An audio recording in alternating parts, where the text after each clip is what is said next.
ప్రతి అక్షరం ప్రజల పక్షం. HR9 న్యూస్ టీవీకి స్వాగతం, సుస్వాగతం.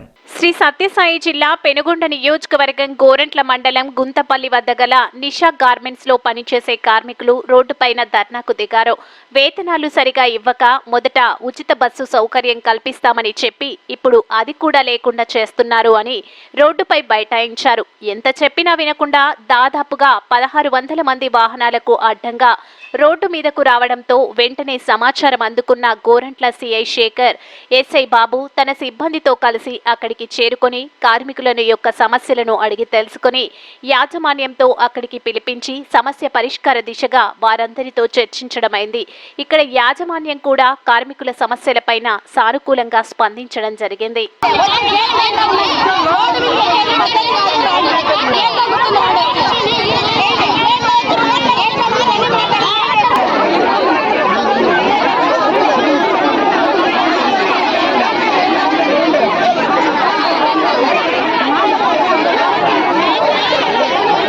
ಯಾರು ಹೇಳಲ್ಲ, ಯಾಕಂದ್ರೆ ನಾನೇ ಮಾಡಿಕೊಟ್ಟು ನಾನು ಈ ಫ್ಯಾಕ್ಟ್ರಿ 2 ವರ್ಷದಿಂದ ನಾನು ಹ್ಯಾಂಡಲ್ ಮಾಡ್ತಾ ಇದ್ದೀನಿ. ಆ ಪ್ರಾಬ್ಲಮ್ ಯಾರಿಗೂ ಇಲ್ಲ. ನೀವು ಹೇಳಿದಂಗೆ ಬಸ್ಸಲ್ಲಿ ಜನ ಜಾಸ್ತಿ ಆದ್ರೆ ಅದು ನೋಡ್ಬಿಟ್ಟು ಬಸ್ ಆ್ಯಡ್ ಮಾಡಿದ್ದೆ. ಪೇಮೆಂಟು ಎವ್ರಿ ಇಯರು 2 ಟೈಮು ನಾವು DA ಕೊಡ್ತಾನೆ ಇದ್ದೀವಿ. DA ಮೀನ್ಸ್ ಇಂಕ್ರಿಮೆಂಟ್ ಕೊಡ್ತಾನೆ ಇದ್ದೀವಿ. ಗೌರ್ಮೆಂಟಿಂದ ಇಷ್ಟು ಕೊಡಬೇಕು ಅಂತ ಹೇಳುತ್ತೆ, ಗೌರ್ಮೆಂಟ್ ಕೊಡಲ್ಲ. ಗೌರ್ಮೆಂಟ್ ಕಡೆಯಿಂದ ಅನೌನ್ಸ್ ಮಾಡುತ್ತೆ ಇಷ್ಟು ಪರ್ಸೆಂಟ್ ಕೊಡಬೇಕು ಅಂತ. ಅಷ್ಟು ಪರ್ಸೆಂಟ್ 6 ಮಂತ್ಗೆ ಒಂದ್ಸಲ 6 ಮಂತ್ಗೆಲ್ಲ ಕೊಡ್ತಿರ್ತೀವಿ. ಒಂದು ಅದಲ್ಲದೆ ಎವ್ರಿ ಮಂತು ನಮ್ಮ ಸ್ಟಾಫ್ಗಳು ಯಾರ್ಯಾರು ಬ್ಯಾಚ್ ಸ್ಟಾಫು ಮಾಸ್ಟರ್ಗಳು ಇರ್ತಾರೆ, ಯಾರ್ಯಾರು ಚೆನ್ನಾಗಿ ಕೆಲಸ ಮಾಡ್ತಾರೆ ಅವ್ರಿಗೆ 25-30 ಜನ ನಾವು ಇಂಕ್ರಿಮೆಂಟ್ ಅದು ಮಾಡಿ ಯಾರು ಹೇಳಬೇಕು ಅಂತಲೂ ಇಲ್ಲ, ನಾವು ಮಾಡ್ತಾ ಇರ್ತೀವಿ. ಸಮಸ್ಯೆ ಬಂದು ಯಾವುದು ಪೇಮೆಂಟ್ ಅಲ್ಲ, ಸಮಸ್ಯೆ ಬಂದು ಅವ್ರದ್ದು ಬಸ್ಸು ಜನ ಜಾಸ್ತಿ ಇದ್ದಾರೆ, ಬಸ್ ಪೇಮೆಂಟ್ ಅಲ್ಲ.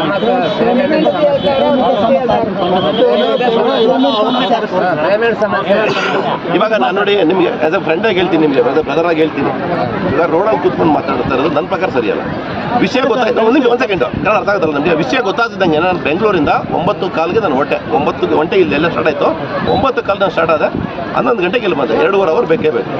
1 ನಿಮಿಷ ನಾನು ಎಲ್ಲೂ ವೇಸ್ಟ್ ಮಾಡಿಲ್ಲ. ಈವನ್ ಕೆಳಗಡೆ ಎಲ್ಲೂ ಹೇಳ್ತಿಲ್ಲ. ಅವ್ರ ಸಮಸ್ಯೆ ಕೇಳೋಕೆ ಇಲ್ಲಿ ಬಂದಿದ್ದೀನಿ.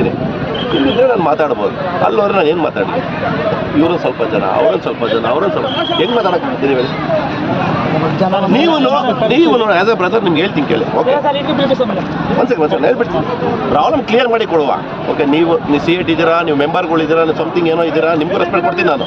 ಬಟ್ ಅಲ್ಲಿ ಕೂತ್ಕೊಂಡ್ರೆ ನನ್ನ ಮರ್ಯಾದೆ, ಫ್ಯಾಕ್ಟ್ರಿ ಮರ್ಯಾದೆ, ನನ್ನ ಮರ್ಯಾದೆ, ಕಂಪ್ನಿ. ಇವಾಗ ನಾನು ಬಂದು ನಿಮಗೆ ಅಗ್ರೆಸ್ಟ್ ಏನೋ ಒಂದು ಮಾತಾಡ್ತೀನಿ, ನೀವು ಇಲ್ಲಿವ್ರೆ ಒಂದು 4 ಜನ ಮುಂದೆ ನಿಮ್ಗೆ ಏನೋ ಮಾತಾಡೋದು, ನಿಮಗೆ ಮರ್ಯಾದೆ ಹೋಗುತ್ತಾ ಹೋಗಲ್ಲ? ಬೇಜಾರಾಗುತ್ತಾ, ಹರ್ಟ್ ಆಗುತ್ತಾಗಲ್ವಾ? ಇವಾಗ ನಾನು ಅಷ್ಟು ದೂರಿಂದ ಏನಕ್ಕೋಸ್ಕರ ಓಡಿ ಬಂದೆ. ಇಲ್ಲಿ ನಮ್ಮ ಸ್ಟಾಫ್ ಇದ್ದಾರೆ, ಸೀನಿಯರ್ಗಳಿದ್ದಾರೆ, ಮ್ಯಾನೇಜರ್ಗಳು ಎಲ್ಲರೂ ಇದ್ದಾರೆ, ಯಾರಿಗೂ ಮರ್ಯಾದಿಲ್ಲ. ಓಕೆ, ನಾನೇ ಬಂದು ಮಾತಾಡಿ ಏನು ಕ್ಲಿಯರ್ ಮಾಡತ್ತಾ ಬಂದು ಅವ್ರು ಬಂದರೆ ಮಾತಾಡ್ಬೋದು. ಅಲ್ಲಿಗೆ ಹೋಗಿ ಕೂತಿದ್ದಾರೆ ಅಂದರೆ ಈಗ ನಾನು ಅಲ್ಲೋಗಿ ರೆಡಿ ಇದ್ದೀನಿ. ನಾನೊಂದು ಪೊಸಿಷನ್ಲಿದ್ದೀನಿ, ಅಲ್ಲೋಗಿ ನಾನು ರೆಡಿ ಇದ್ದೀನಿ. ಅದು ಕರೆಕ್ಟಾ? 5-6 ವರ್ಷದಿಂದ ಫ್ಯಾಕ್ಟ್ರಿ ನಡೆಸ್ತಾ ಇದ್ದೀವಿ. ಫಸ್ಟ್ 500 ಜನ ಇದ್ದರು, 700 ಜನ ಆದರು, 900 ಜನ ಆದರು, 1000 ಆದರು, 1500 ಆದರು, 1800 ಜನ ಊಟ ಕೊಡ್ತಾ ಇದ್ದೀವಿ. 1800 ಜನ ಕೆಲಸ ಮಾಡ್ತಾ ಇದ್ರೆ ಅವ್ರ ಫ್ಯಾಮಿಲಿ ನಡೀತಾ ಇದೆ. ಸಮಸ್ಯೆ ಸಣ್ಣ ಪುಟ್ಟದ್ದು ಇರುತ್ತೆ, ಫ್ಯಾಮಿಲಿ ನಡೀತಾ ಇದೆ ಅಲ್ವಾ? ಫ್ಯಾಮಿಲಿ ನಡೀದಲ್ಲೇ 6 ವರ್ಷದಿಂದ ಕೆಲಸ ಮಾಡ್ತಾವ್ರ ಅಲ್ಲ? ನನ್ನ ಪ್ರಾಬ್ಲಮ್ 6 ವರ್ಷದಿಂದ ಅವ್ರ ಫ್ಯಾಮಿಲಿ ನಡೀತಾ ಇದೆ ಅಲ್ವಾ? ಕಂಪ್ನಿಗೆ ಕಷ್ಟ ಸುಖ ಒಳ್ಳೇದು ಕೆಟ್ಟದ್ದೆಲ್ಲ ಇದೆ. ಕಂಪ್ನಿ ಅದೆಲ್ಲ ಫಿಲ್ ಮಾಡ್ತಾ ಇದೆಯಲ್ಲ, ಕೊಡ್ತಾ ಇದೆಯಲ್ಲ. ರೋಡಲ್ಲಿ ಕೂತ್ಕೊಂಡ್ರೆ ನ್ಯಾಯನ ಇದು? ಸ್ಯಾಲ್ರಿ 5 ರೂಪಾಯಿ ಕಾದು ಎವ್ರಿ 6 ಮಂತ್ಸ್ ಗೌರ್ಮೆಂಟಿಂದ ಏನ್ ಪರ್ಸೆಂಟೇಜು చెప్తున్నారు ఇంక్రీజ్మెంట్, ఆ పేమెంట్ ನಾವು ಕೊಡ್ತಾ ಇದ್ದೀವಿ. ಅದಲ್ಲದೆ ನಿಮ್ಗೆ ಅದನ್ನು ಹೇಳಿದೆ, ಎವ್ರಿ 2 ಮಂತ್ಸ್ ಒಂದ್ಸಲ, ಮಂತ್ಲಿ ಒಂದ್ಸಲ ನಮ್ಮ ಸ್ಟಾಫ್ಗಳು ಲಿಸ್ಟ್ ಮಾಡಿ ಕೊಡ್ತಾರೆ. ಇವ್ರ ಕೆಲಸ ಕಲ್ತಿದ್ದಾರೆ, ಇಂಪ್ರೂವ್ ಆಗಿದ್ದಾರೆ ಅಂತ. ಅವ್ರಿಗಷ್ಟು ನಾವು ಇಂಕ್ರಿಮೆಂಟ್ ಕೊಡ್ತಾನೆ ಇದ್ದೀವಿ. ಅದನ್ನ ನಾವು ಸಂಬಳ ಕೊಡ್ತಾ ಇರ್ತೀವಿ. ಗೌರ್ಮೆಂಟಿಗೆ ಏನು ಮಾಡಬೇಕು ಅದು ಎವ್ರಿ ಇಯರ್ 2 ಟೈಮ್ ಮಾಡಿ ಕೊಡ್ತೀವಿ. ಲಾಸ್ಟ್ ಟೈಮ್ ನಾನೇ ಅಲ್ಲಿರೋ ಯಾರು ಹೇಳಿ ಲಾಸ್ಟ್ ಟೈಮ್ ನಾನು ಮಾಡಿಕೊಟ್ಟಿಲ್ಲ ಅಂತ ಎಲ್ಲ ಫುಲ್ ಫ್ಯಾಕ್ಟ್ರಿ ಮಾಡಿಕೊಟ್ಟಿದ್ದೀನಿ ನಾನು. ಅವ್ರು ಬಂದರೆ ನಾನು